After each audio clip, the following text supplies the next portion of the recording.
আসসালামু আলাইকুম। সংবাদে আপনাদের সবাইকে স্বাগতম জানাচ্ছি আমি নুসরাত। শুরুতেই সংবাদ শিরোনাম। বাংলাদেশের সর্বশেষ গুরুত্বপূর্ণ আপডেট সংবাদে আপনাকে স্বাগত। শুরুতেই সংবাদ শিরোনাম, পরে বিস্তারিত।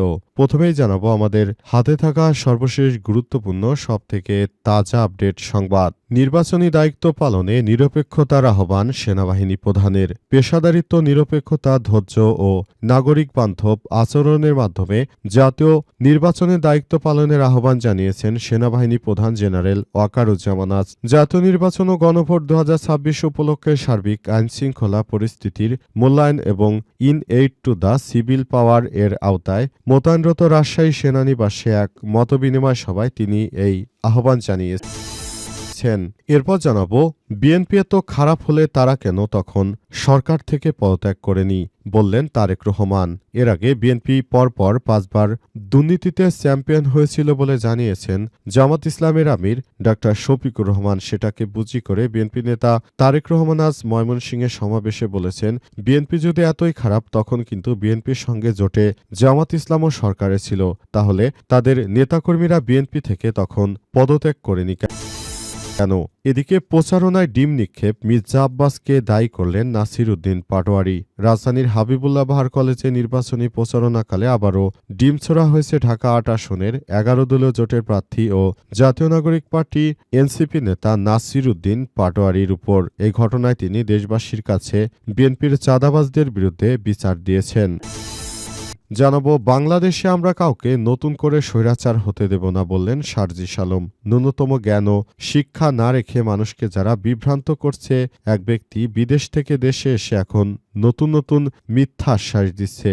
এদের মতো ব্যক্তিরা মূলত আগামী জাতীয় সংসদ নির্বাচনে আবার ক্ষমতায় গেলে তারা মূলত বাংলাদেশকে এক স্বৈরাচারের পর্যায়ে নিয়ে যাবে। যে স্বৈরাচারকে পতন করতে গিয়ে এত মানুষের জীবন দিতে হয়েছে, আবার সেই স্বৈরাচারই কায়েম করতে চান তিনি। তাই এদের মতো ব্যক্তিকে ভোট দেয়া থেকে সবাইকে বিরত থাকার আহ্বান জানিয়েছেন সার্জিস আলম। এবং সর্বশেষ জানাবো, জাতীয় সংসদ নির্বাচনে মোটরসাইকেল 3 দিন, অন্যান্য যানবাহন 24 ঘন্টা বন্ধ থাকবে। আগামী 12 ফেব্রুয়ারি ত্রয়োদশ জাতীয় সংসদ নির্বাচন এবং এর আগেও পরে নির্দিষ্ট কিছু যানবাহন চলাচলের উপর নিষেধাজ্ঞা আরোপ করেছে নির্বাচন কমিশন ইসি। এর মধ্যে ভোট গ্রহণের দিন ট্রাক, মাইক্রোবাস, ট্যাক্সি, ক্যাবসহ সব ধরনের যান চলাচল বন্ধ থাকবে। আর মোটরসাইকেল চলাচলের উপর 3 দিনের নিষেধাজ্ঞা থাকবে বলে নির্বাচন কমিশন ইসির পক্ষ থেকে নিশ্চিত করা হয়েছে। ইসির পক্ষ থেকে আরও বিষয়টি নিশ্চিত করা হয়েছে।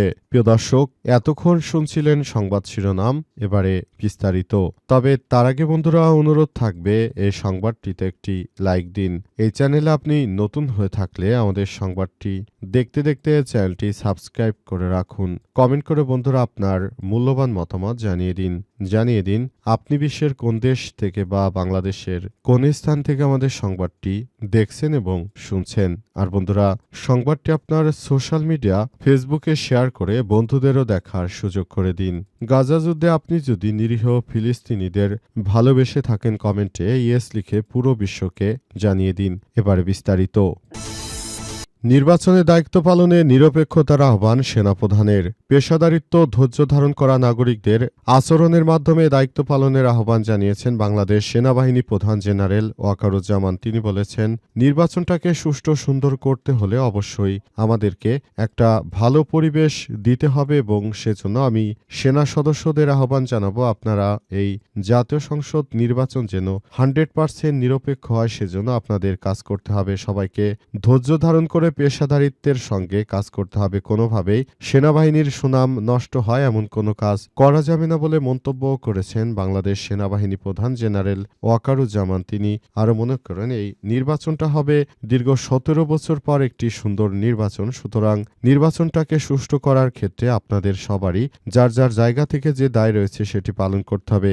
জাতীয় নির্বাচন ও গণভোট 2026 উপলক্ষে সার্বিক আইনশৃঙ্খলা পরিস্থিতি মূল্যায়ন এবং ইন-এইড টু দ্য সিভিল পাওয়ার এর আওতায় কলকাতায় মোতায়েনরত রাজশাহী সেনানিবাসে এক মতবিনিময় সভায় এমন আহ্বান জানিয়েছেন বাংলাদেশ সেনাবাহিনী প্রধান জেনারেল ওয়াকারুজ্জামান। তিনি এ সময় আরও জানান যে এই নির্বাচনটা অত্যন্ত গুরুত্বপূর্ণ নির্বাচন হতে চলেছে, কারণ নির্বাচনে একটি গণভোট রয়েছে এবং এই গণভোটটা যেন সুষ্ঠু ভোট হয় এবং সবাই যেন হ্যাঁ ভোটের ভোট দেয় সে বিষয়টি সবাইকে নিশ্চিত করতে হবে এবং সে অনুযায়ী সবাইকে কাজ করতে হবে বলে মনে করেন বাংলাদেশ সেনাবাহিনী প্রধান জেনারেল ওয়াকারুজ্জামান। তিনি ইতিমধ্যেই সেনা সদস্যদেরকে পেশাদারিত্বের সঙ্গে কাজ করার জন্য আহ্বান জানিয়েছেন, কারণ অন্তর্বর্তীকালীন সরকারের প্রধান উপদেষ্টা সেনা সদস্যদের ডেকে নিয়ে তারপর নিরপেক্ষভাবে নির্বাচন পরিচালনা করার জন্য আহ্বান জানিয়েছিলেন। সেখান থেকে বেরিয়ে অন্তর্বর্তীকালীন সরকারের প্রধান উপদেষ্টা সুরের সঙ্গে সুর মিলে সেনাবাহিনী প্রধানও জানিয়েছেন সেনা সদস্যদের পেশাদারিত্বের সঙ্গে দায়িত্ব পালন করতে হবে, যাতে করে এই নির্বাচনটা হয় ইতিহাসে সবথেকে ভালো, সুষ্ঠু, সুন্দর একটি নির্বাচন এবং এই নির্বাচনের মধ্য দিয়ে যেন সবাই তার কাঙ্ক্ষিত ব্যক্তিকে ভোট দিয়ে নতুন বাংলাদেশ গড়ে তুলতে পারে সেই ব্যবস্থা গ্রহণ করা উচিত বলে মনে করেন বাংলাদেশ সেনাবাহিনী প্রধান জেনারেল ওয়াকারুজ্জামান। সে অনুযায়ী সবাইকে নিয়ে তিনি সুন্দর বাংলাদেশ গড়ে তোলার জন্য সেনা সদস্যদের যে আহ্বান জানিয়েছেন, আশা করা হচ্ছে এবারের নির্বাচনটা সে অনুযায়ী অত্যন্ত সুষ্ঠু সুন্দর একটি নির্বাচন অনুষ্ঠিত হতে চলেছে। এই নির্বাচন হবে জাতির ভাগ্য নির্ধারণী নির্বাচন। ময়মনসিংহে নির্বাচনী সমাবেশে তারেক বলেন, বিএনপি যদি এতই খারাপ হয় তখন যে জামাত ইসলামের 2 জন নেতা বিএনপির সঙ্গে ছিল, বিএনপি যদি পরপর 5 বার দুর্নীতিতে চ্যাম্পিয়ন হয়ে থাকে তাহলে কেন তখন আপনারা জামাত ইসলামরা বিএনপিকে ছেড়ে দেননি এবং বিএনপির সঙ্গে কেন আপনারা ছিলেন, এমন প্রশ্ন তুলেছেন তিনি। প্রসঙ্গত বাংলাদেশ জামাত ইসলামের আমির ডাক্তার শফিকুর রহমান জানিয়েছেন যে নির্বাচনে বিএনপি পরপর 2001 সালে যখন বিএনপি ক্ষমতায় এসেছিল তখন তারা নাকি পরপর 5 বার দুর্নীতিতে চ্যাম্পিয়ন করেছে, কিন্তু সেই প্রশ্ন করার পর আসলে বলা হয়েছে যে বিএনপি নেতাকর্মীরা যদি এতই খারাপ হয় তাহলে জামাত তৎকালীন বিএনপির সঙ্গে কেন ছিল, তাদের উচিত ছিল আসলে সুষ্ঠু নির্বাচনের সাথে অর্থাৎ দেশটাকে ভালো করার সাথে বিএনপিকে ত্যাগ করা, কিন্তু তখন তারা এটি করেনি। কিন্তু এখন তারা বলছে যে বিএনপি খারাপ ছিল, তারা পরপর 5 বার দুর্নীতিতে চ্যাম্পিয়ন করেছে বাংলাদেশকে। এমন উদ্ভট কথা বলে কোনো লাভ হবে না বলে জানিয়েছেন তারেক রহমান। তিনি বলেন, আগামীতে ভোটাধিকার সুষ্ঠুভাবে প্রয়োগ করার মধ্য দিয়ে বাংলাদেশের সবাইকে একটি সুন্দর ও নতুন বাংলাদেশ গড়ে তুলতে হবে এবং সেই প্রত্যাশা ব্যক্ত করেছেন তারেক রহমান। তিনি নেতাকর্মীদের নিয়ে নতুন বাংলাদেশ গড়ে তোলার ব্যাপারটি নিয়ে সবার প্রতি আহ্বান জানিয়েছেন এবং নতুন করে সুন্দরভাবে দেশটা গড়ে তোলার প্রতি আহ্বান জানিয়েছেন। নতুন বাংলাদেশ গড়ে তুলতে সবাইকে কাজ করতে হবে।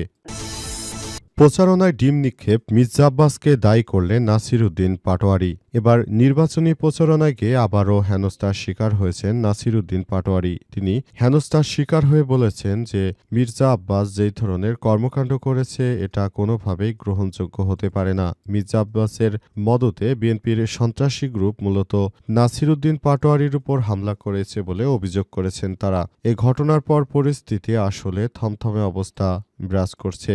দেখা যাচ্ছে যে নাসির উদ্দিন তিনি যখনই নির্বাচনী প্রচারণায় গিয়েছেন তখনই তার উপর এভাবে ডিম নিক্ষেপের ঘটনা ঘটল, যদিও এর আগে শরীফ ওসমান হাদির উপরও একইভাবে ময়লা পানি নিক্ষেপ করেছিল বিএনপির চাঁদাবাজের বাহিনীরা।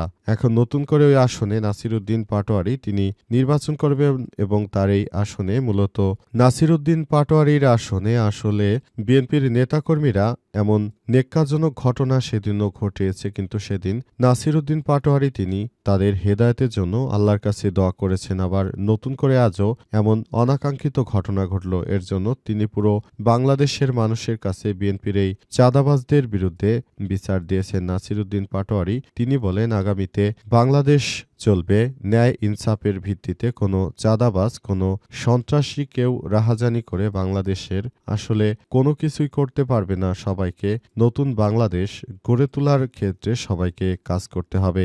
অন্তর্বর্তীকালীন সরকারের প্রধান উপদেষ্টা প্রফেসর ডক্টর মোহাম্মদ ইউনূসের সরকার যে নতুন বাংলাদেশ গড়ে তুলতে চান সেজন্য শিক্ষার্থীরা যে জীবন দিয়েছে এবং আগামীতে সোনার বাংলাদেশ গড়তে হলে অবশ্যই এবার চাঁদাবাজদেরকে ভোট দেওয়া থেকে বিরত থাকার আহ্বান জানিয়েছেন তিনি। বাংলাদেশে আমরা কাউকে নতুন করে স্বৈরাচার হতে দেব না, বললেন সার্জিস আলম। ন্যূনতম জ্ঞান ও শিক্ষা না রেখে মানুষকে যারা বিভ্রান্ত করে তারা নতুন করে আবারও স্বৈরাচার হতে চায়। তিনি বলেন, বাংলাদেশের আর কোনো স্বৈরাচারে ঠাঁই হবে না। যারা অতীতে একবার স্বৈরাচার হওয়ার চেষ্টা করেছিল, তারপরে দেশের মানুষ অর্থাৎ বিএনপিকে কিন্তু আন্দোলন করে ক্ষমতা থেকে নামিয়েছিল, আবার নতুন করে স্বৈরাচার হওয়ার চেষ্টা করছে তারেক রহমান। কারণ তিনি দেশে ফেরার পর তিনি সব সময় এটা দেব সেটা দেব বিভিন্ন প্রতিশ্রুতি দিয়ে তারপর কিন্তু মানুষের ভোট আদায় করার চেষ্টা করছেন। অতীতে আগে তিনি একবার পল্লীগ্রাম উন্নয়ন নামের একটি কর্মসূচির কথা বলে তারপর গ্রামে গ্রামে খাম্বা গেড়েছিলেন, কিন্তু তখন তারেক রহমান আসলে কাউকে বিদ্যুৎ দিতে পারেননি বলে জানিয়েছেন সার্জিস আলম। তিনি আরও বলেন, নতুন করে আবার এই চাঁদাবাজির কার্ড দেওয়ার কথা বলা হচ্ছে। এই ধরনের কথা বলে সাধারণ নিরীহ মানুষকে মনকে তারা কিনে নেওয়ার চেষ্টা করছে। প্রতিনিয়ত প্রতিবারই তারা এই ধরনের ধান্দাবাজি শুরু করেছে। একটি লোক যখন লন্ডন থেকে আসলো তখন তিনি যে ধরনের তার ম্যাচুরিটি থাকার কথা ছিল, কিন্তু প্রকৃতপক্ষে তিনি এখন যে ধরনের কথাবার্তা বলছেন একটি দলের প্রধান হিসেবে আমাদেরকে চরমভাবে ব্যথিত করেছে। তার প্রতিটি প্রচারণায় দেখা যাচ্ছে তিনি গণভোটে হ্যায়ের পক্ষে একটি প্রচারণাও চালাননি। তার মানে হচ্ছে তিনি আবারও আগামীতে স্বৈরাচার হিসেবে বসে পড়তে চান ক্ষমতায়। কিন্তু এটি আর বাংলাদেশে হবে না বলে জানিয়েছেন সার্জিস আলম। নতুন বাংলাদেশ গড়ে তোলার মধ্য দিয়ে